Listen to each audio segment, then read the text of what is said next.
Halo, assalamualaikum warahmatullahi wabarakatuh. Jumpa kembali dengan Hengki Reaction. Selamat siang semuanya. Dan siang ini kita mau nonton lagi video tentang Pak Jokowi, teman-teman ya, yang dimana Pak Jokowi telah dituduh korupsi oleh agen dari luar negeri ya, yaitu OCCRP.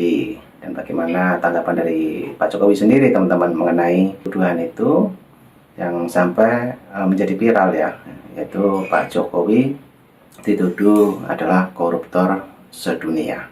Dan inilah tanggapan Pak Jokowi. Mari kita simak bareng-bareng dan videonya sudah siap. Di sini sudah ada profilnya Pak Jokowi. Mari kita tonton dan kita dengarkan. Videonya kita play. Korup apa? Yang dikorupsi apa? Dibuktikan apa? Katanya dicari memanipulasi sistemnya. Sistem apa? Memanipulasi pemilu, eksploitasi. Ya apa? Ya apa? Saya apa lagi? Artinya itu tuduhan saja. Ya sekarang kan banyak sekali fitnah, banyak sekali framing jahat, banyak sekali tuduhan-tuduhan tanpa ada bukti. Itu yang terjadi sekarang kan. Jadi menurut Bapak itu muatan politik? Ya ditanyakan aja. Tanyakan aja, orang bisa memakai kendaraan apapun lah. Bisa pakai NGO, bisa pakai partai, bisa pakai ormas untuk menuduh, untuk membuat framing jahat, membuat tuduhan jahat seperti itu. Ya. Assalamualaikum warahmatullahi wabarakatuh. Pemirsa di seluruh Indonesia, kembali lagi bertemu dengan saya di Irma Suryani Bicara. Kali ini saya ingin menyampaikan kepada kita semua, hati-hati terhadap provokasi dari media OCR yang menyatakan bahwa presiden kita, Pak Jokowi, adalah presiden terkorup. Saya bingung. Kenapa, apa dasarnya mereka menyatakan itu? Karena tidak dijelaskan. Jokowi tidak menjual Indosat, tidak terlibat BLBI, tidak terlibat Senturi, bahkan bisa mengembalikan aset Freeport dari 20% menjadi 51%. Terus apa yang dijadikan dasar untuk bisa menyatakan bahwa Jokowi adalah presiden terkorup? Saya curiga ini adalah agen asing yang berusaha memecah belah bangsa ini. Kenapa? Karena selama ini Presiden Jokowi tidak pernah memberikan kesempatan kepada Amerika untuk merampok bangsa ini. Tidak pernah memberikan kesempatan kepada Amerika untuk menjadi polisi di Indonesia. Nah, itu yang menyebabkan mereka selalu tidak suka kepada Pak Jokowi. Pemirsa, seluruh bangsa Indonesia, saya ingin menyampaikan kepada kita semua, jangan pernah terprovokasi, jangan pernah mau dipecah belah oleh agen-agen asing. Apapun yang dinyatakan oleh mereka, ya, menurut saya itu adalah satu sentimen. Kenapa? Karena selama ini Jokowi nggak pernah memberikan kesempatan kepada Amerika untuk bisa merampas atau merampok negeri ini. Indonesia lebih menyukai bekerja sama dengan Tiongkok. Kenapa? Karena mereka lebih mau, lebih ingin, lebih bisa memberikan technical know-how atau technical assistant, ya, ahli teknologi. Nah, itu yang kemudian membuat Amerika kalang kabut. Ya, tidak ada lagi tempat mereka untuk bisa ya menikmati ya aset bangsa ini untuk memperkaya mereka. Nah, itu yang ingin saya sampaikan kepada publik Indonesia, kepada masyarakat Indonesia. Sekali lagi tidak ada dasar ya bagi bangsa ini untuk mempercayai media sekelas OCR itu. Maka kemudian jika ada yang terus-terusan ikut memprovokasi, maka saya ingin sampaikan kepada mereka, hati-hati, jangan pernah mau dipecah belah oleh agen asing. Salam keindonesiaan. Jika ada yang memang harus dikritisi, kita akan kritisi. Jika ada yang harus memang kita kawal, ya harus kita kawal, ya, agar pemerintahan ini berjalan ya, tidak otoriter, tidak menjadi pemerintah yang tidak berpihak kepada masyarakat. Yuk sama-sama kita kawal. Jangan belum apa-apa sudah kita tuduh ya. Kita beri kesempatan untuk pemerintah kita bekerja, dan kelak kita akan lihat hasilnya. Jika tidak berkualitas, jika tidak berkompeten, maka jangan pilih kembali. Salam keindonesiaan. Nah, itulah respon dari Ibu Irma teman-teman ya, mengenai tanggapan dari media OJJRP yang dimana menuduh Pak Jokowi terkorup ya sedemikian. Wah, ini sangat heboh untuk beberapa hari ini teman-teman ya. Namun ini juga ada tanggapan dari para masyarakat yang ada di Indonesia tentunya. Apa komentarnya, dan mari kita dengarkan. Lanjut. Lomba menghabisi Jokowi.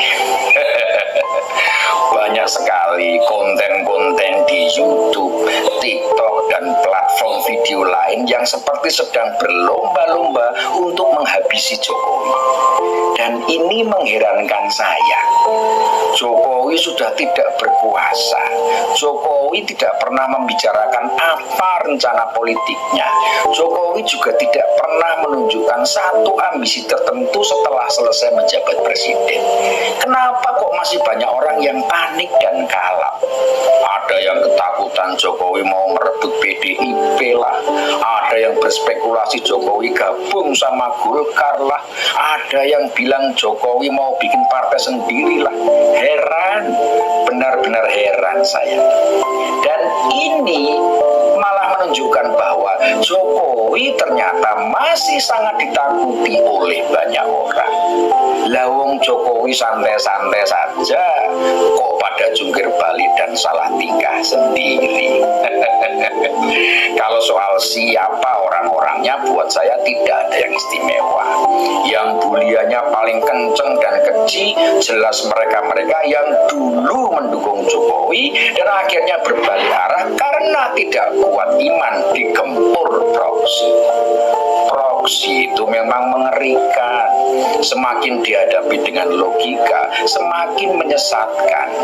Dan kita sama-sama tahu penyebab keracunan proksi ini ya karena orang-orang itu hanya menggunakan logika karena mereka merasa cerdas. Padahal kecerdasan yang sebenarnya adalah ketika logika berjalan karena digerakkan oleh hati nurani. Dan sepertinya itu tidak pernah mereka lakukan. Menurut mereka, orang cerdas itu adalah orang yang otaknya encer, nalarnya moncer, dan ilmunya tinggi. Sudah. Padahal mereka juga sangat sering mendengar ada sebuah nasihat bijaksana. Kedepankan adab baru ilmu, yang artinya kecerdasan harus didahului oleh budi pekerti. Jadi bisa kita simpulkan, mereka yang saat ini benci setengah mati pada Jokowi adalah orang-orang yang pintar tapi tidak berbudi pekerti. Karena hanya logika yang mereka pakai, bukan hati nurani. Ibarat seorang jago tembak yang tidak pernah meleset dan selalu tepat sasaran, tapi tidak pernah punya pertimbangan yang benar, kenapa dia harus menembak. Buat mereka tembak saja, kena selesai perkara. Apakah yang ditembak itu perempuan hamil atau sebatang pohon kering, tidak pernah mereka pedulikan. Tapi ya, serangan lama atau baru, pelurunya kok ya masih sama. Peluru yang itu juga. Soal Jokowi minta jabatan 3 periode lah, Jokowi merusak konstitusi lah, Jokowi tidak tahu terima kasih sama partainya lah, dan tema-tema lain yang sudah ratusan kali digoreng dan dikukus. Saya jadi ragu, mereka ini level kepintarannya setingkat apa sih? Bukannya orang pintar tuh harusnya kreatif dan inovatif ya? Cari bahan lain kek. Udah berbulan-bulan kok pakai peluru expired. Atau mungkin bukannya nggak kreatif, tapi memang sudah mentok. Cari bahan apa lagi buat nyerang Jokowi? Karena kehabisan bahan, barang basi diangetin lagi deh. Nonton orang seperti Eko Kuntadi dan Ahmad Sobari ngobrol itu memang asik. Dengan ucapan lugas dan ceplas-ceplos bikin yang nonton asik dan seperti terwakili. Padahal yang dibahas ya itu lagi mencemooh Jokowi yang tidak bisa bahasa Inggris lah, Jokowi mengkhianati Megawati lah, Jokowi rakus dan berambisi lah. Terus kalimat sakti yang selalu digarisbawahi agar semua opini itu terlihat menarik adalah, dulu saya ini pendukung Jokowi garis keras, tapi saya tertipu habis-habisan dan kapok. Omongan kayak gitu tuh jadi kayak tukang obat rambut di mester ya. Dulu saya itu botak, tapi semenjak pakai jamu ini rambut saya jadi lebat dan brewokan. Sungguh propaganda yang lebay, pasaran dan maaf jelas-jelas norak. Padahal sama seperti tukang obat rambut yang di pinggir jalan Mester itu. Bener apa enggak omongannya, mbuh ora ruh. Yang penting ngoceh dan menarik pembeli. Dan yang model seperti ini saya sebut sebagai tukang ngibul yang membodohi masyarakat. Ngomongnya mantap dan kayak iya banget, padahal sumbernya dari mana tidak jelas. Dan itu semua cuma opini. Jokowi dituduh ini, dituduh itu, dianggap begini, dianggap begitu. Itu dasarnya apa? Memangnya mereka bisa membaca isi kepala Jokowi? Dan waktu mereka memperolok Jokowi sambil tertawa-tawa, memangnya mereka lebih hebat dari Jokowi? Memangnya mereka pernah jadi presiden? Memangnya mereka mengerti bagaimana menjalankan tugas sebagai presiden? Saya rasa ketemu Jokowi aja mereka itu bisa dihitung pakai jari. Tapi ngomongnya itu sok tahu sekali.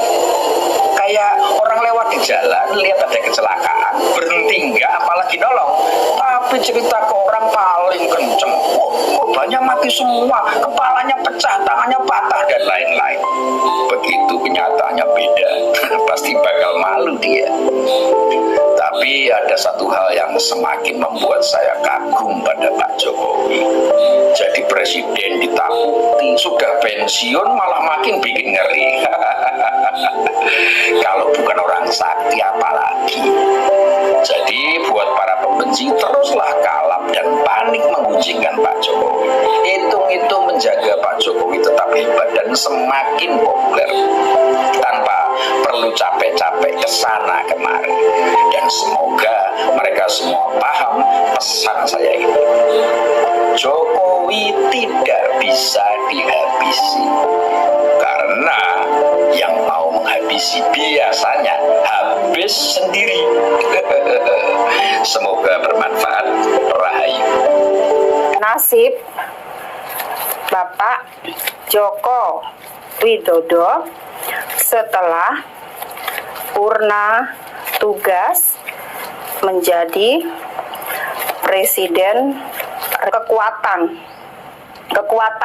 yaitu bagaimana walaupun tidak menjabat lagi, tetapi kekuatan beliau masih mendominasi pemerintahan selanjutnya dan pedang. Jadi seperti kartu yang pertama tadi, beban berat, kemudian juga ada kekecewaan, ada kesedihan. Justru malah ini yang terjadi. Jadi apakah rencana mendominasi gagal? Nah, oke, videonya sudah habis teman-teman ya. Jadi itulah tadi yang saat ini lagi trending topik ya, yaitu tentang Pak Jokowi, yang dimana Pak Jokowi sendiri dituduh terkorup sedunia dari informasi ataupun media dari luar negeri, yaitu CCRP. Nah, oke, jadi bagaimana untuk tanggapan para netizen mengenai problema tersebut ataupun tentang Pak Jokowi? Jadi mungkin punya saran dan kritik silahkan tulis di kolom komentar saya. Dan nanti juga ada video lagi tetap di Hengki Reaction. Jadi cukup itu dulu. Selamat siang dan sampai jumpa. Assalamualaikum warahmatullahi wabarakatuh. Terima kasih. Thank you.